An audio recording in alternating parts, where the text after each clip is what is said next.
London was darkening, not only under blackout, but in spirit, and Churchill understood that whatever he said next could hold the country together or quietly let it fall apart. He did not rush to speak. He let the silence work first. Around him, advisors wanted certainty, confidence, strength. But he chose something quieter and far more risky. Because sometimes the truth is heavier than courage. The city did not crumble all at once. It cracked in moments, in corridors, in shelters, in whispered conversations where people tried not to let fear become contagious. Inside government rooms, the air was heavy with smoke and fatigue. The men gathered their carried folders, reports, and an unspoken question: how long could this hold? The pounding from the sky was only one battle. The other one, quieter, more corrosive, was happening inside minds. Churchill felt it, not as mythology paints him, already carved in bronze, but as a man pushing forward through doubt, navigating expectations that were almost impossible. Every day brought choices that did not have clean answers. Defend here, withdraw there, ration this, sacrifice that. Each option carved away something: lives, trust, morale, time. And in the background, the city's heartbeat faltered, yet refused to stop. His advisors wanted reassurance delivered like a command. Strong words, big promises, something that sounded like certainty. But certainty is a luxury in moments like these. He knew that if he promised safety and safety failed, something more vital than buildings would collapse: belief. So he paused. He let silence stretch just long enough that others began to feel its shape. In that pause, people leaned forward, not to hear drama, but to understand how they were supposed to behave when everything felt unstable. Leadership, he realized, was not only about strategy. It was about teaching a nation how to endure. He chose words that did not deny fear and did not hide the danger. He acknowledged fragility without surrendering to it. He spoke about resolve without romanticizing suffering. There was no grand gesture, no theatrical flourish, only a careful calibration between truth and resolve. Outside those rooms, families clustered underground, hands on children's shoulders, waiting for the distant hum to become something louder. In those shelters, rumors traveled quickly. Exaggerations, predictions whispered as if knowledge could become protection. What Churchill said would flow outward from the walls of government, through newspapers, through conversations at kitchen tables, through radios glowing faintly in the dark. His words would not stop the falling. Nothing could, but they could determine how people received it. He carried that responsibility with a kind of stern tenderness. He understood that courage was not noise. Sometimes courage was the refusal to speak too easily. And as he began, calmly, deliberately, he chose not to claim victory, not to pretend control, not to promise that the storm would break soon. Instead, he gave the nation something else, something less dramatic, but far more difficult, and the effect of that choice would echo long after the sirens went silent. The true cost, and the quiet strength awakened by it, had only started to reveal itself. The first words he chose were not meant to comfort in the usual sense. They did not erase danger, and they did not pretend invulnerability. They acknowledged something harsher. The city was already wounded, and more wounds were coming. He spoke slowly, as if each sentence needed to be weighed before it could leave his mouth. He did not say, "Everything will be fine." He did not say, "This will be over quickly." Instead, he framed the ordeal as something to be endured, something that demanded discipline, patience, and restraint. He allowed fear to exist in the room, but he did not let fear command it. In that distinction lay the core of his leadership. Outside, London was learning new behaviors. People moved quietly during blackout hours. Windows dimmed. Stairwells vanished into darkness. The skyline became silhouettes that felt fragile rather than permanent. When districts burned, the flames were not only physical threats. They sent a psychological message. Nothing is guaranteed. Churchill understood that message deeply. His speeches did not turn tragedy into spectacle. He presented the crisis as a long trial, less about heroism, more about stamina.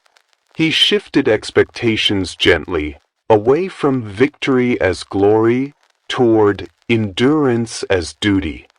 He spoke of standing firm rather than charging forward. Resilience, he reminded listeners, was not the absence of loss. It was the refusal to collapse beneath it. His language avoided sentimentality. It avoided exaggeration. Even as advisors urged him to deliver a thunderous call to arms, he resisted using suffering as performance. In the map rooms, arrows shifted daily. Reports of destruction crossed his desk one after another. Each statistic represented something irreplaceable. To some, his composure looked cold. In truth, it was deliberate, restraint built as armor, so that panic would not spread from leadership into the streets. He emphasized preparation over bravado. He emphasized vigilance over spectacle. The message was simple. The city might bend, but it must not fracture from within. Families listening on faint radios in dark kitchens heard a voice that did not rise dramatically. It stayed grounded, almost austere. That steadiness unsettled some, yet it stabilized others. People were not being entertained. They were being prepared. Inside government, tension remained. Some colleagues wanted sharper rhetoric. Others preferred secrecy, convinced the public should be shielded from details that might weaken morale. Churchill walked a narrow line between both instincts, knowing deception carried its own danger. If he exaggerated strength and reality broke through, trust would shatter with it. If he revealed too much, fear could spread faster than fire. So he spoke with measured gravity, revealing enough to guide behavior, while preserving direction and resolve. He treated citizens not as spectators, but as participants in survival. His words traveled across shelters, hospitals, railway platforms, and late-night conversations.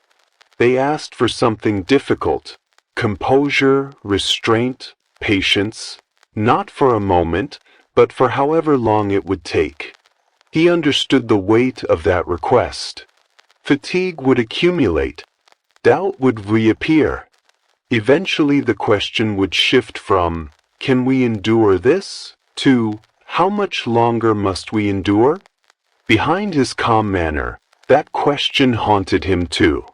Because beyond speeches, beyond posture, one truth remained: the worst had not yet arrived. Harder nights were coming. Decisions would become sharper, more personal, and the quiet firmness he had chosen would be tested again and again. And what he would say, and what he would refuse to say, would decide whether the fragile trust holding the country together could survive what was still ahead. There is a part of leadership the public rarely sees: the long nights when choices refuse to become clear. When debate fades, and what remains is a private confrontation with consequence. Churchill sat with reports that read like quiet tragedies. Streets without names anymore. homes marked beyond repair, lives reduced to brief, careful summaries. Each page added pressure. Each paragraph whispered the same question: what must be done next, and what will it cost? The pressure he carried was not merely military. It was moral. He had to decide how much to reveal, how much to hold back, and where to place strength that was already thinning. Defense required resources, and every resource committed to one place left another exposed. The calculus was brutal, and it refused to stay abstract.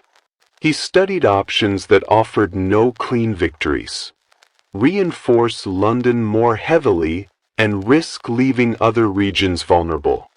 Shift support elsewhere and allow the capital to absorb more of the blow. Each path carried its own shadow. Around him, advisors argued with urgency. Some wanted sweeping assurances, declarations designed to fortify morale. Others insisted on secrecy, convinced that truth, spoken plainly, might spread fear faster than order could manage. He listened. He weighed. But he understood the burden clearly. The final word would still belong to him. Silence often settled over the table before he spoke. It was not dramatic silence, simply the weight of a man refusing to lie to history and unwilling to lie to his people. He did not want illusions. Illusions are brittle. He did not want brutal clarity either. Clarity, delivered without care, can wound. Gradually, he shaped a message that avoided both extremes. He framed the crisis as ongoing, something that demanded endurance from ordinary lives. He refused to suggest that sacrifice was abstract. He spoke of it directly, knowing every decision rested on the backs of people who had already given more than they expected. Meanwhile, the city adapted. Wardens walked the streets with quiet authority. Fire crews moved with practiced urgency. Families built small rituals of resilience, blankets stacked near stairwells, radios placed where the signal could reach, bags prepared, just in case. This new normal did not feel heroic. It felt heavy, slow, uncertain, and in that heaviness lay the truth Churchill chose to acknowledge. Survival rarely looks glorious. He recognized the temptation, even in himself, to answer darkness with louder rhetoric, to push back with sweeping promises. But he resisted. Loudness might win applause. It would not create resolve. He returned again to a single principle. If people understood that endurance, not spectacle, not bravado, not illusion, was the objective, then they could organize themselves around a quieter strength. But honesty had a cost. It placed responsibility directly into civilian hands. It asked people to live without guarantees. It demanded discipline from those who had already lost much. Behind his composed delivery, doubt remained. Had he judged correctly? Was restraint the right instrument? Were his words giving strength, or slowly draining it? Those questions stayed with him as the nights deepened. They settled beside every choice, reminding him that each statement would echo beyond the room, beyond the broadcast, beyond the moment. And still, decisions came. Requests for resources. Appeals for reinforcement. Each demanded prioritization and the willingness to accept that some needs would not be met. No leader walks through that unscarred. He closed one folder, opened another, and realized something sobering.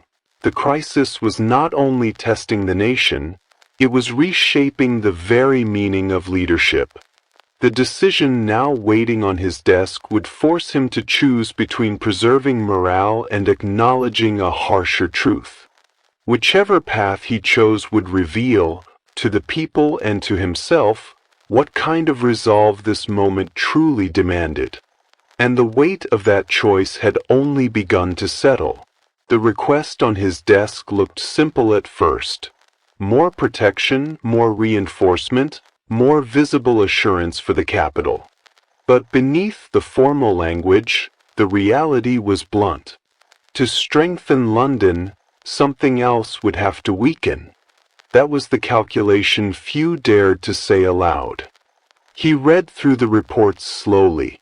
Coastal defenses, industrial centers, transport corridors that kept the nation breathing. Every region argued necessity, and none of them were wrong. There was no spare strength waiting quietly to be used. Every movement of men, equipment, or attention carved a gap somewhere else. This was the quiet cruelty of command. Sometimes, every option harmed someone. He leaned back and let stillness return to the room. Earlier, discussion had been energetic, proposals, rebuttals, strategies layered on strategies. But now, alone with the papers, he allowed the noise to vanish. Decisions needed space. They required the honesty to look directly at cost without disguising it. He considered what the public already sensed. They knew their capital was exposed. They knew the danger was not symbolic. And yet, trains still ran. Markets opened. Families kept routines alive wherever they could. The nation had not collapsed into fear, partly because people believed the center would hold. If he shifted too much protection toward London, that belief might simply relocate rather than strengthen. Other communities would hear a different message. Your safety is secondary. But if he refused the request altogether, if the capital absorbed more punishment, the psychological shock could spread outward faster than any enemy attack. A wounded capital is never just a place on a map. It becomes a statement. He walked back to the maps. His hand lingered over markers that represented human beings, not abstract counters. He traced supply routes, evacuation corridors, communication lines. Leadership in this moment felt less like authority and more like restraint, resisting the urge to fix everything at once. Returning to the table, he began drafting guidance. Not dramatic guidance, not sweeping declarations, deliberate, layered instructions designed to share the burden instead of concentrating it. He called for incremental reinforcement, not enough to suggest panic, but sufficient to reduce vulnerability. He paired it with stricter civil precautions, tighter coordination, clearer expectations.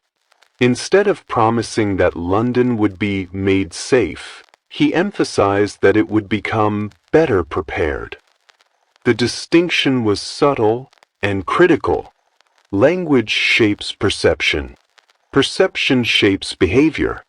Promise too much and people become dependent. Promise too little and they lose the will to endure. He aimed for middle ground, sober realism anchored by disciplined resolve.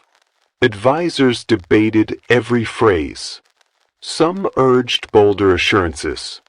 Others wanted silence, fearing that truth might fracture morale. Churchill listened, then returned to the line he had followed from the beginning. Truth without theatrics. Outside, life under threat deepened. Fire crews drilled for situations they prayed not to face again. Volunteers practiced moving through darkness with calm precision. Churches, halls, and shelters began to feel less like temporary spaces and more like second homes. The city was learning how to function under pressure. He knew he was shaping more than policy. He was teaching behavior, a disciplined steadiness, a refusal to exaggerate either hope or fear. And he sensed another truth as well. Once a nation learns endurance, it does not easily return to innocence. When the final draft was ready, he paused.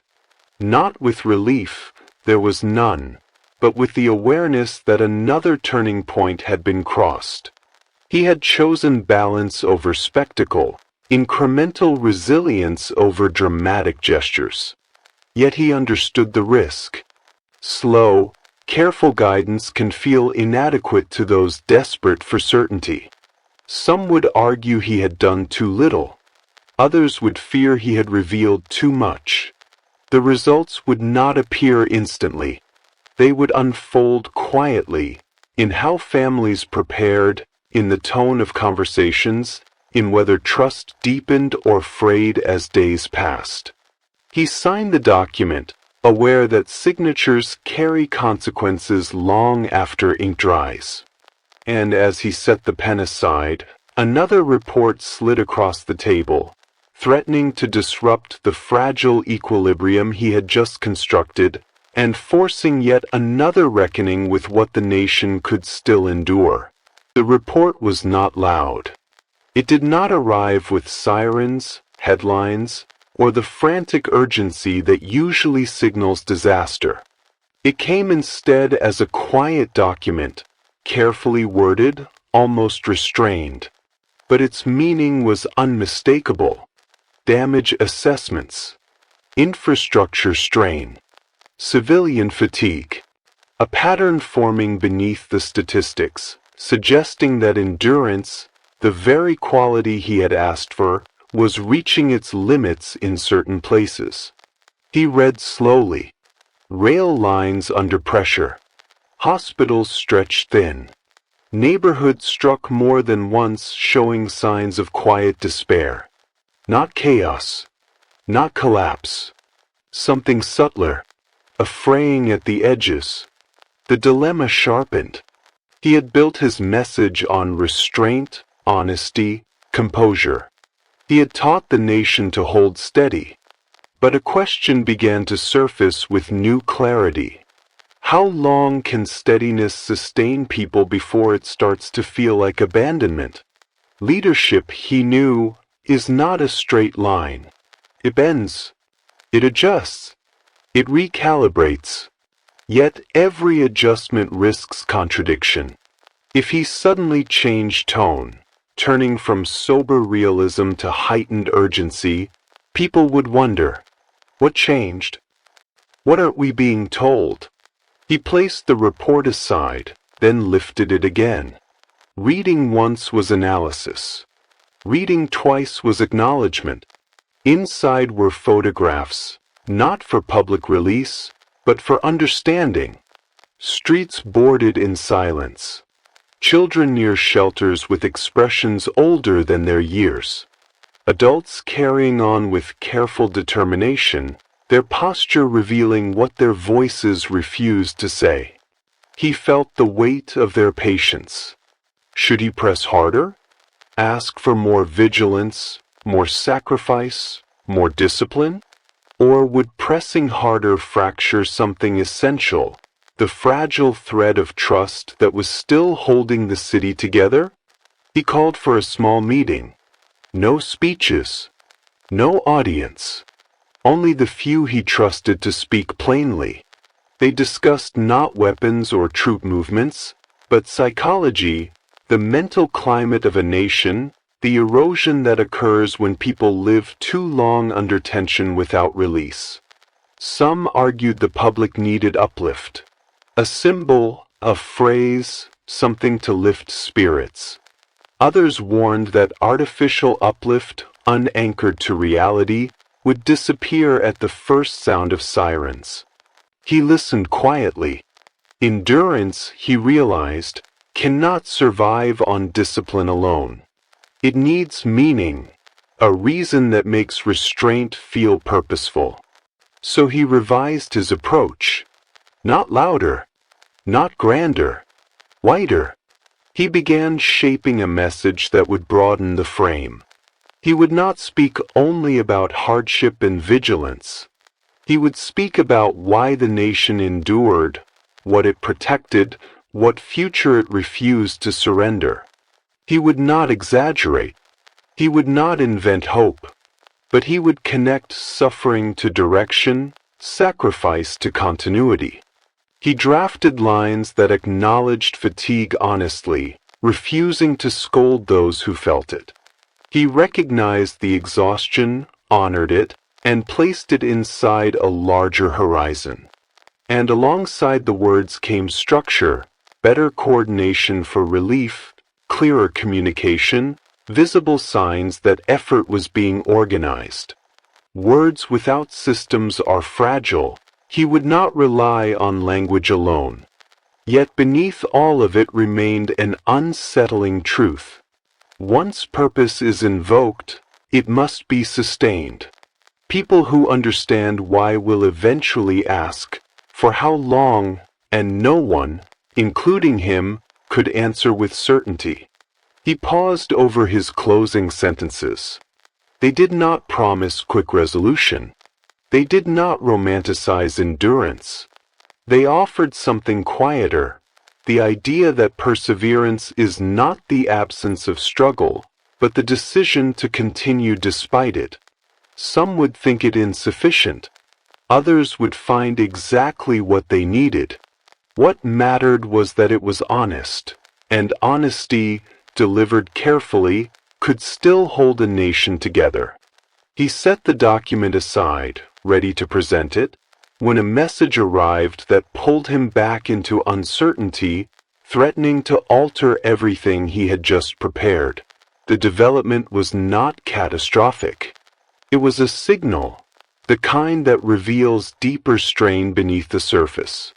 Intelligence briefings suggested that the enemy believed London's will was softening, not its defenses, its will.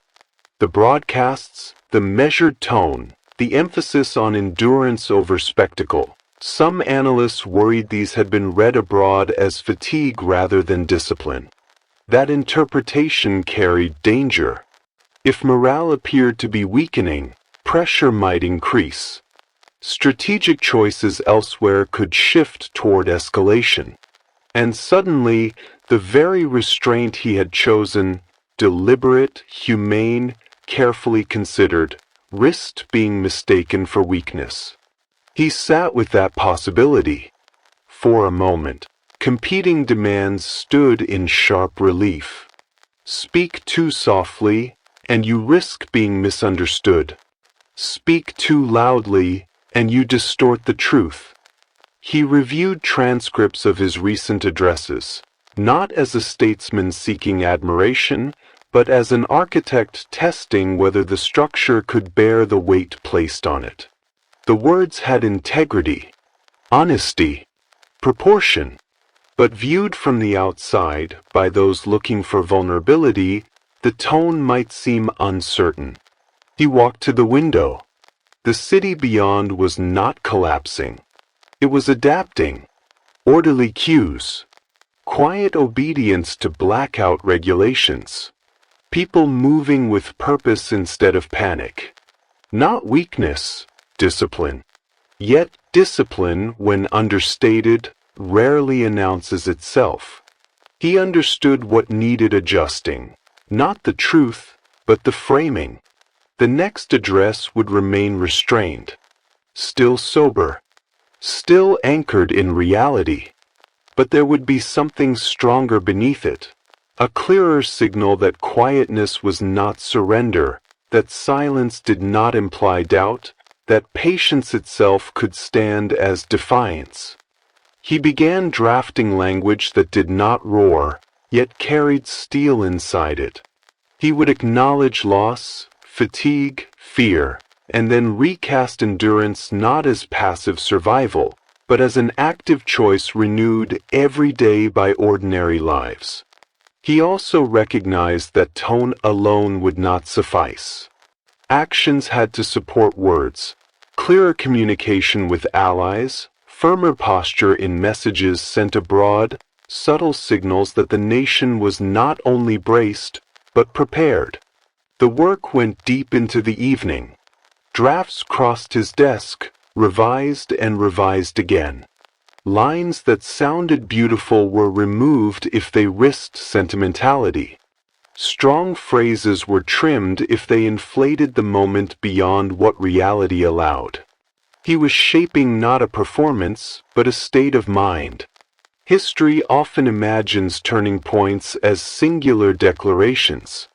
But what he was building was quieter, a balance between realism and resolve, compassion and firmness, between acknowledging fear and refusing to be governed by it. Before sealing the final draft, he paused. He thought of shelters and hospitals, of fire crews and clerks, of families who did not want rhetoric, only orientation. He thought of the burden of honesty, and of the responsibility not to place more weight on exhausted shoulders than they could bear. He thought as well of those beyond Britain's borders, listening for tremors that might signal fracture. He signed the speech, not because he was certain certainty is rare, but because leadership cannot wait for certainty. The address would tell the truth. It would hold the line. It would declare, simply and clearly, that endurance was not weakness. Endurance was policy. And yet, as the papers were gathered and the room emptied, a quieter realization remained. Words, even the strongest spoken carefully, would not decide the outcome alone. What lay ahead would depend on pressures not yet felt, nights not yet endured, and choices still unseen, forces that would continue to test whether quiet strength could truly outlast the storm. The full measure of that decision was still unfolding, and its final consequence had not yet revealed itself.